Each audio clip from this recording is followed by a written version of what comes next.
Hello friends, आज मैं आपके लिए लेकर आई हूँ भगवान श्री राम के एक विवाह और भगवान श्री कृष्ण के कई विवाह में क्या रहस्य है। क्या इसका कोई त्रेता युग और कलयुग और सतयुग से कनेक्शन है? जी हाँ, श्री राम का एक विवाह और श्री कृष्ण के कई विवाह में त्रेता युग का बड़ा रहस्य छिपा है।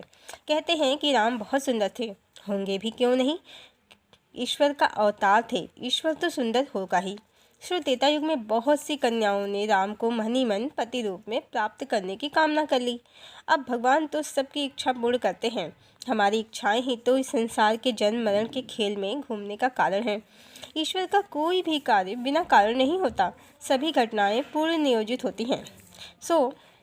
त्रेता युग की इन सभी कन्याओं ने अलग अलग राजाओं के घर में जन्म लिया और ईश्वर की लीला के संपादन में माध्यम बनी। ज्ञात हो कि ज़्यादातर कन्याएं श्री कृष्ण के शत्रुओं के यहाँ जन्मी, जिन्हें हराकर श्री कृष्ण ने धर्म ध्वजा फहराई और अपना वर्चस्व कायम किया। ध्यान देने योग्य बात यह है कि मर्यादा पुरुषोत्तम राम का विवाह सीता जी के साथ हुआ, जो राजर्षि जनक की पुत्री थीं, और वो विदेह थे। विदेह क्यों थे? क्योंकि वो हमेशा परमात्मा के ध्यान में लगे रहते थे। अपनी देह की भी सुध-बुध नहीं थी उन्हें, इसलिए तो वो विदेह कहलाए। ऐसे राजा जनक की पुत्री थी सीता जी। कहने का सार ये है कि जब भी देवी लक्ष्मी धरा पर आती हैं तो बड़ी पवित्र आत्मा के घर आती हैं, ऐसे ही कहीं भी जन्म नहीं ले लेती।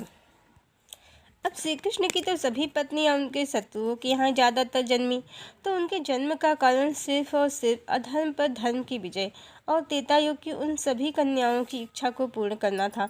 इसके लिए उन्होंने विशेष द्वारिका नगरी भी बसाई, जो श्री कृष्ण के धरती लोक त्यागते ही जलमग्न हो गई।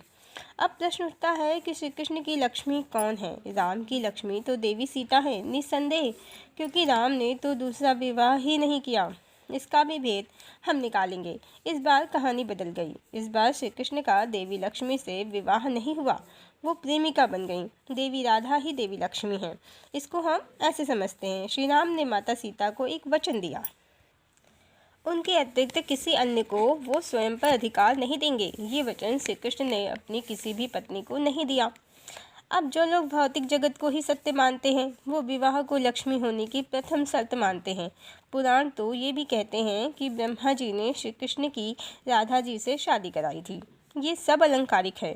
श्री कृष्ण तो स्वयं परम ब्रह्म हैं, वही ब्रह्मा है, वही विष्णु है, वही शिव है, और राधा उनकी शक्ति। भला शक्ति और शिव अलग हैं ही कहाँ जो उनका विवाह होगा? अनंत ब्रह्मांडों का जो स्वामी है, वो क्या धरती लोक पर एक विवाह पर निर्भर है कि जिससे निर्धारण होगा कि उसकी लक्ष्मी कौन है? धरती लोक तो मृत्यु लोक है। यहाँ के संबंध सत्य नहीं है। सत्य तो एकमात्र परम आत्मा ही है, और उससे ही हम सबका सत्य संबंध है। अब कहानी का दूसरा कोण पकड़ते हैं। मर्यादा पुरुषोत्तम श्री राम ने बताया कैसे जीवन मूल्यों की रक्षा करते हुए जीवन जिएं। क्या कर्तव्य है हमारे माता पिता के लिए, भाई बहनों के लिए, पत्नी के लिए, प्रजा के लिए।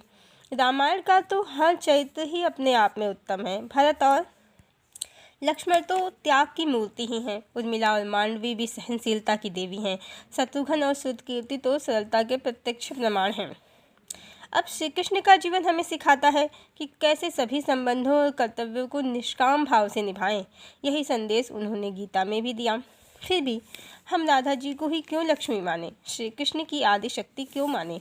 हम देखते हैं कि सीता जी का संपूर्ण जीवन ऋषि और मुनियों के बीच में बीत गया।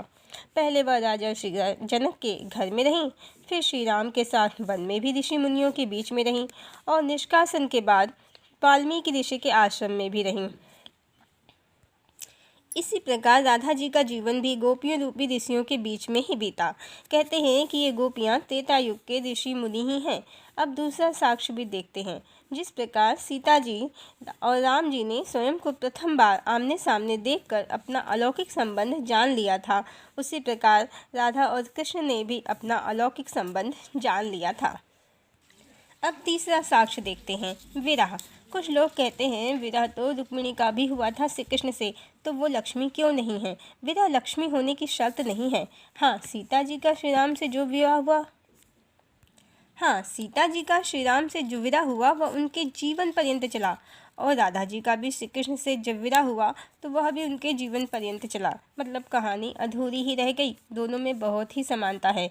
अब कुछ लोग कहते हैं कि नारद के श्राप से, भृगु ऋषि के श्राप से या दूसरे श्राप से विरह होता है भगवान विष्णु का उनकी लक्ष्मी से, पर ये सब पौराणिक कहानियाँ हैं।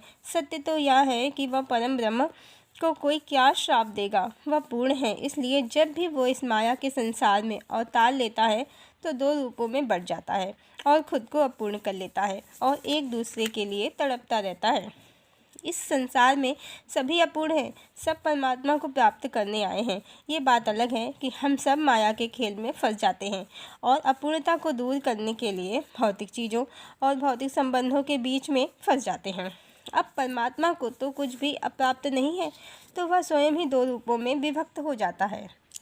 यह भी उसकी माया ही है। कहते हैं ना, माया सीता, छाया सीता, सब माया है।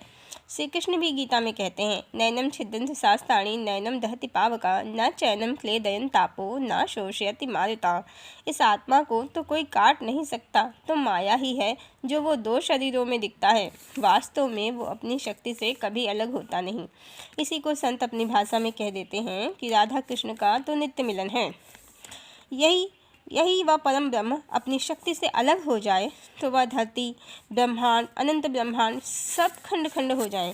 चूँकि ईश्वर पूर्ण है, उसकी जन्म लेने की कोई इच्छा नहीं रहती, कोई श्राप उसके जन्म का कारण नहीं होता। गीता में भी एक ही शर्त भगवान ने अपने अवतार की बताई है कि जब जब भी धर्म की हानि होती है तब तब मैं अवतार लेता हूँ। यदा यदा हि धर्मस्य ग्लानिर्भवति भारत अभ्युत्थानमधर्मस्य तदात्मानं सृजाम्यहम् परित्राणाय हि साधूनां विनाशाय च दुष्कृतां धर्म संस्थापनार्थाय संभवामि युगे युगे। तो उसके जन्म के तीन कारण मिलते हैं, अधर्म का नाश और धर्म की स्थापना, भक्तों से प्रेमालाप, तीसरा उसकी अधूरी इच्छा अपनी प्रियतमा को प्राप्त करने की। इन तीन कारणों से वह धरती पर अवतार लेता है।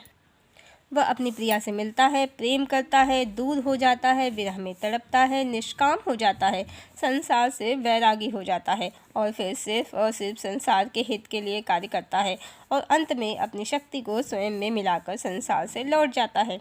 वह तो विशुद्ध तत्व है। वह संसार में पत्नी पत्नी खेलने बिल्कुल नहीं आता। वह सत है, चित है और आनंद में है। उसकी शक्ति और वो एक हैं। सांसारिक विवाह और सांसारिक विरह का उससे दूर दूर तक कोई लेना देना नहीं है। ये सब उसकी माया का खेल है जो आजकल के बाबा लोग आपको बताते नहीं हैं, वरना आप भी संसार के संबंधों के असत्य को जान जाएंगे और मुक्त आत्मा बन जाएंगे। यही तो कलयुग के बाबा चाहते नहीं हैं, वरना ये कलयुग समाप्त नहीं हो जाएगा। पर सत्य ज़्यादा दिन तक छुपता नहीं है। एक दिन सत्य का दीपक जरूर प्रकाशित होगा। सत्य, न्याय और प्रेम की जीत अवश्य ही होगी। हरिओम।